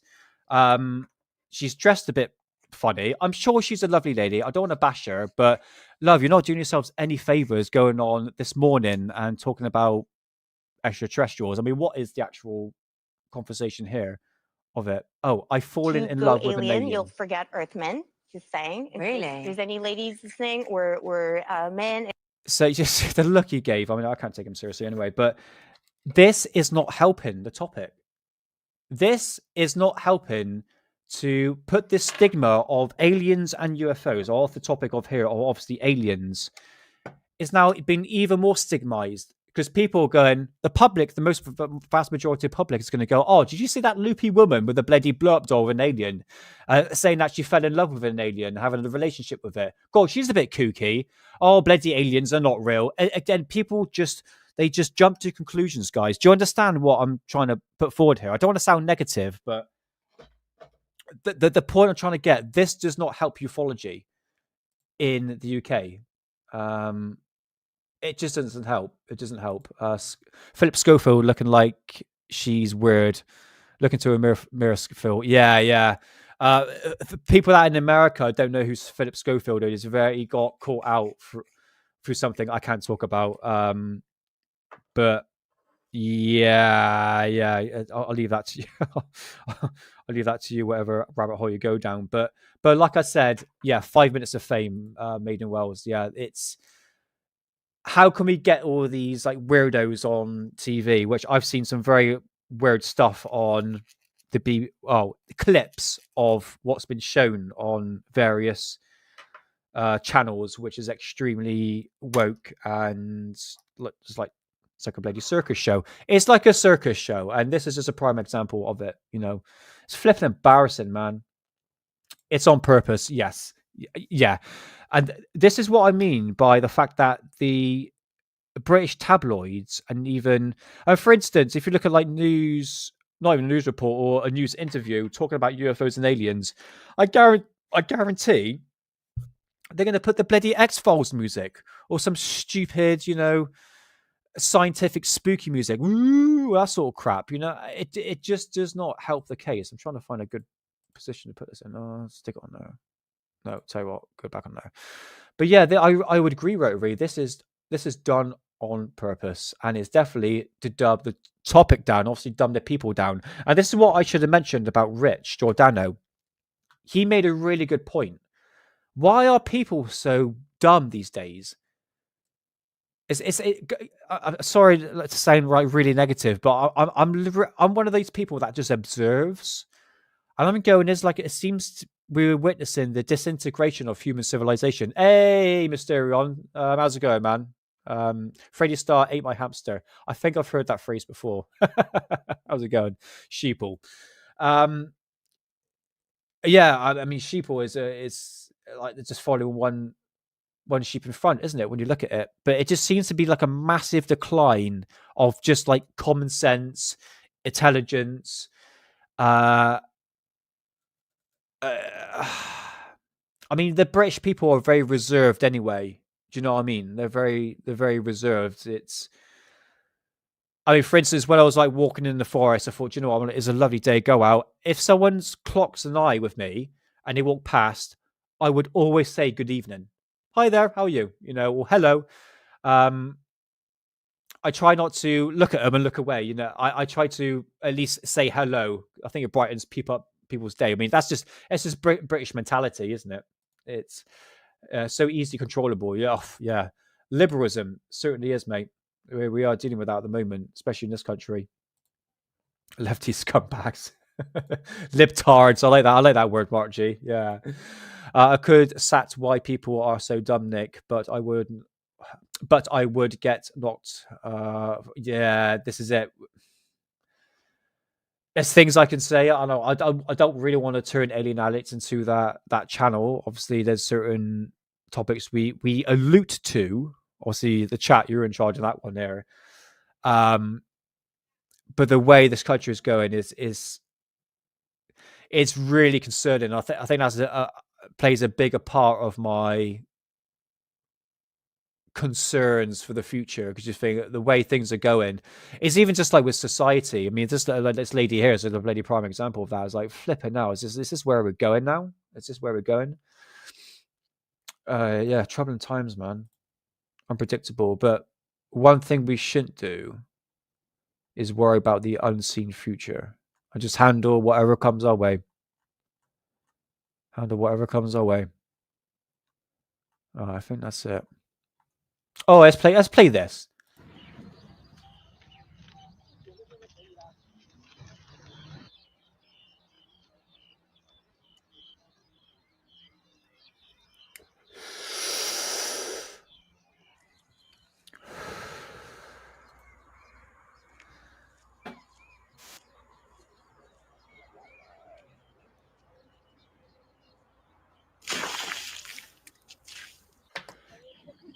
Isn't that cool?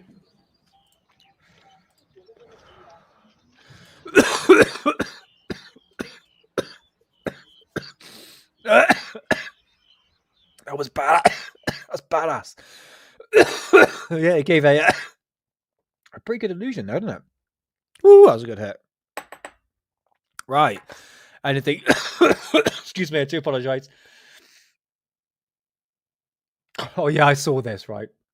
We're selling the plane, so $10. Oh. Is this the clip? All right. Okay. Right. There's a number of videos online surfacing of, we're talking about pilots literally taking the piss out of the chemtrail community.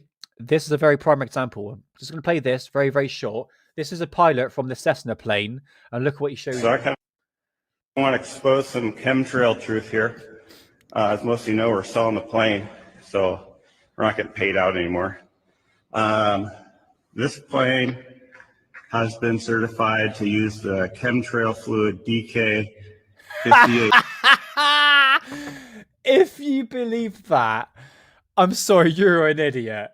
Why would they want to put the word chemtrail liquid on the plane? Look, it's clearly a sticker.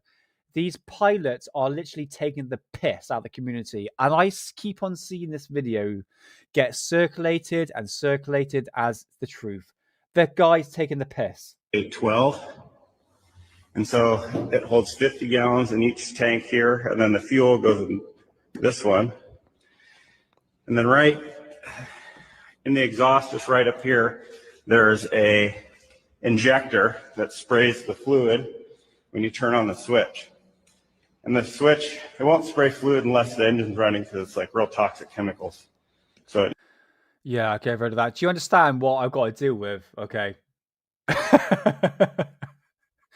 This guy is literally taking the piss out of community, and I haven't any hats off to him to see how far this lunacy can actually spread. It's crazy. That's just my personal opinion on that. But I do find these pilots that have the badges that saying chemtrail thing, and they're holding it up like that, and it's just hilarious. Just one more a geoengineering thing.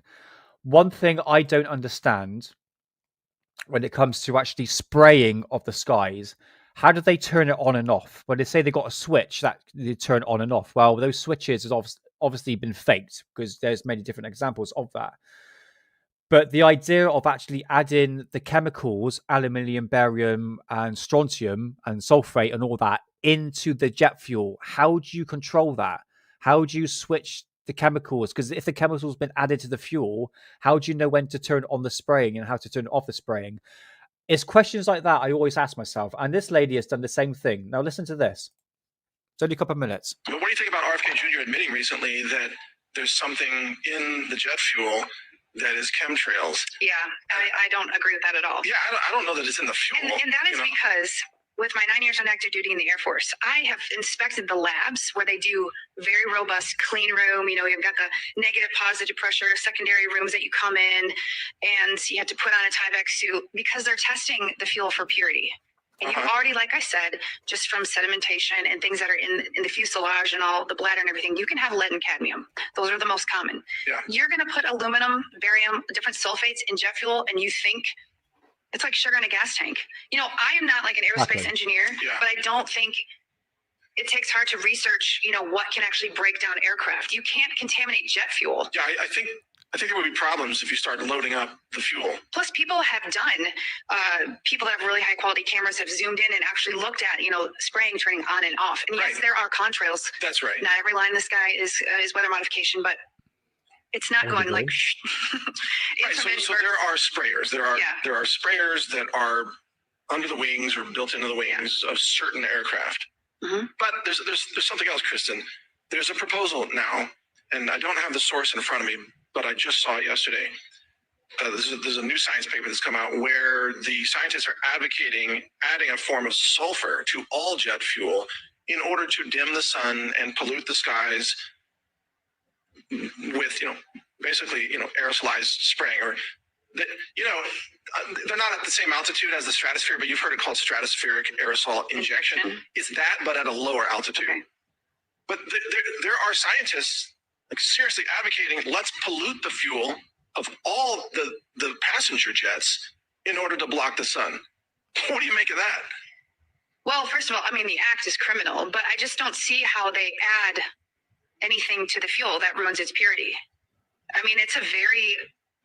there's got to be... There's sulfur in diesel fuel. Yes, but when you're adding something that's not already in it, why do we need to change, JP8 and JPA are common. Why do we need to change it? And then you have to, now the labs that are doing quality tests have to totally change the parameters to improve the testing of that. True. I just don't see, yes, they can propose it, but oftentimes what they're proposing they're already doing. I just personally, and I will stand here to say, I'm not someone who builds and deals with jet fuel, but I've inspected the labs and watched what they have tested for. I just don't see how it's there. And what I saw in the Air Force had nothing to do with adding it to the fuel. And yes, times can change because that was 15 years ago. Right. But yeah, so she makes a very valid point there, guys. Do you know what I mean? It's sometimes you've got to ask the hard questions. How do the spraying nozzles, turn on and off and all that? For instance, this was Wednesday. Okay, it's one of the worst days I've seen it. Let's put it on the highest speed, and you can kind of see how bad it was. But I would agree with you, Ant Woodward, is the fact that it's clearly not in the jet fuel. It can't be, because you think as soon as they turn that engine on, and if the additives are actually in the fuel, look how fat that trail is. It's huge. Look how big it is. That whole thing now. I got a photograph of it. It was horrendous. But you think if the additives are put into the fuel, then as soon as that plane is turned on, surely there should be spraying coming out of it. And there is something called a fuel dump as well, because they need to get rid of fuel if they're doing a landing. If they got there, you can see how many trails from the sky, absolutely rampant.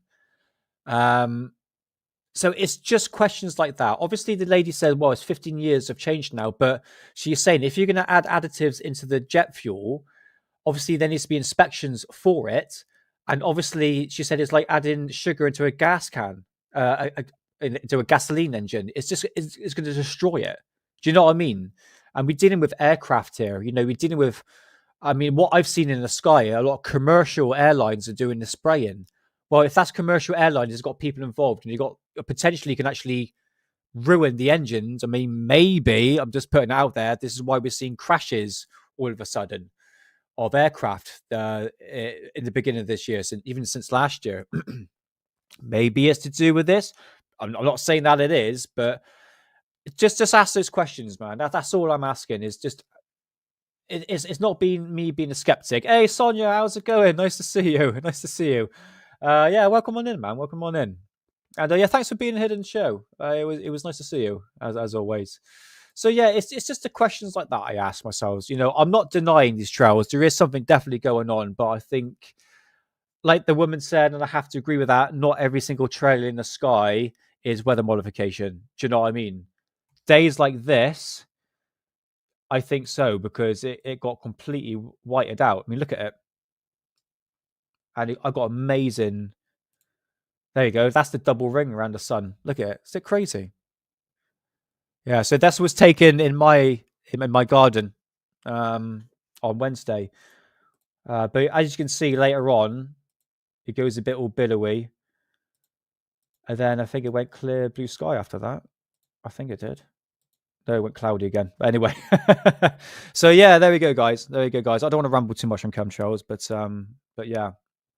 So I think I am going to end the show on there because we're coming up to the 2 hours. So let's just go through chat one more time. In the days following 9/11, when nothing flew, the average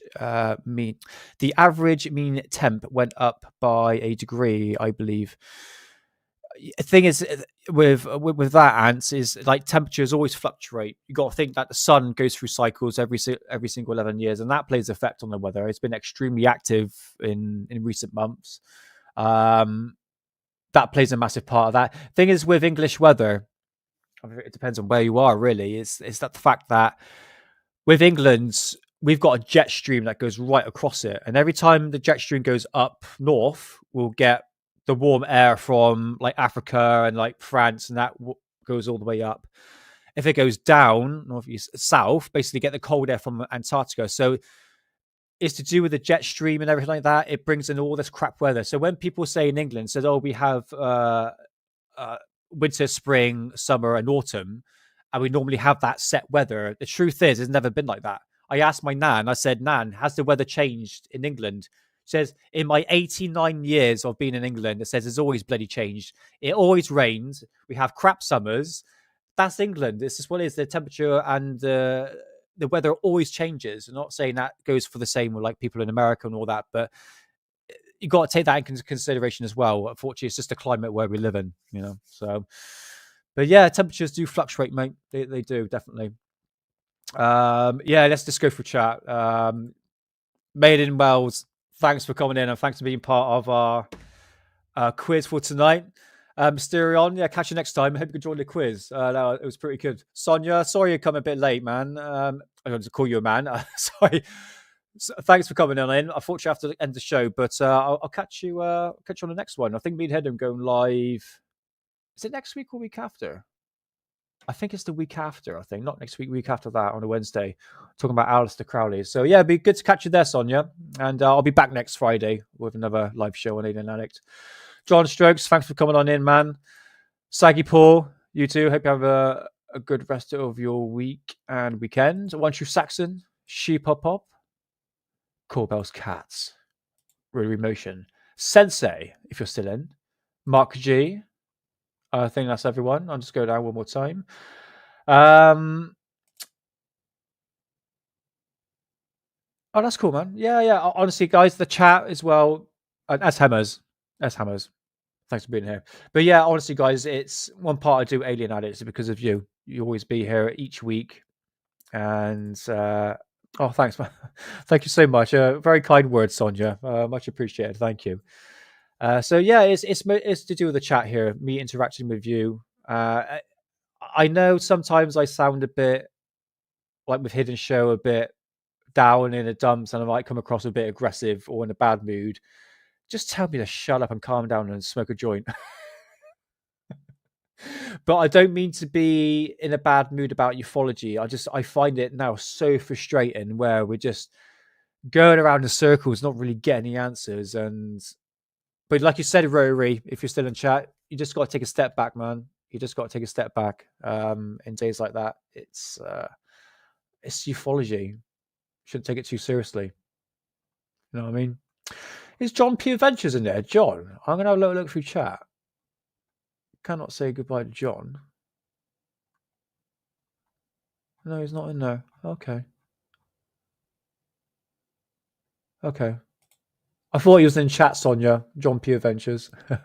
Oh, John P. Sorry. Yeah, I understand. Yeah, so, right. Let's end it there. So, next Friday, not a German flying saucer. I'm going to skip that. We're going to do something a bit more current, up to date. I'm going to go through the latest news on ufology.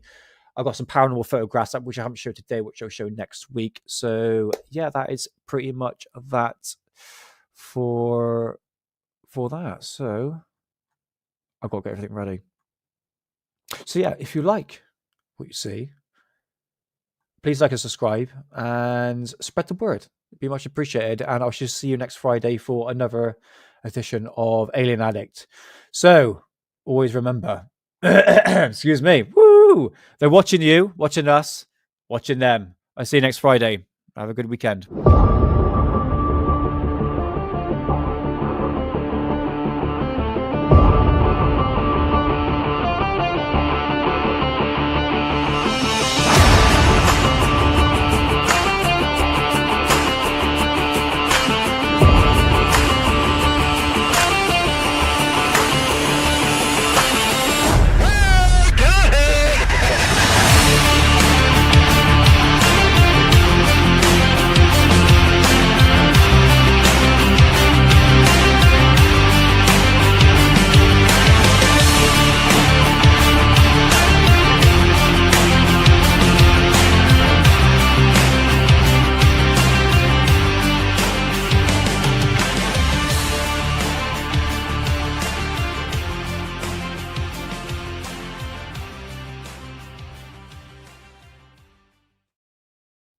Thanks again, guys. Honestly, it's been a pleasure as always, and I hope you enjoyed the quiz. I know you all did. John P. Adventures. I didn't see you in chat, but yeah, welcome on in, and have a good night. And I'll see you all next Friday. All right, have a good one, guys. See you soon.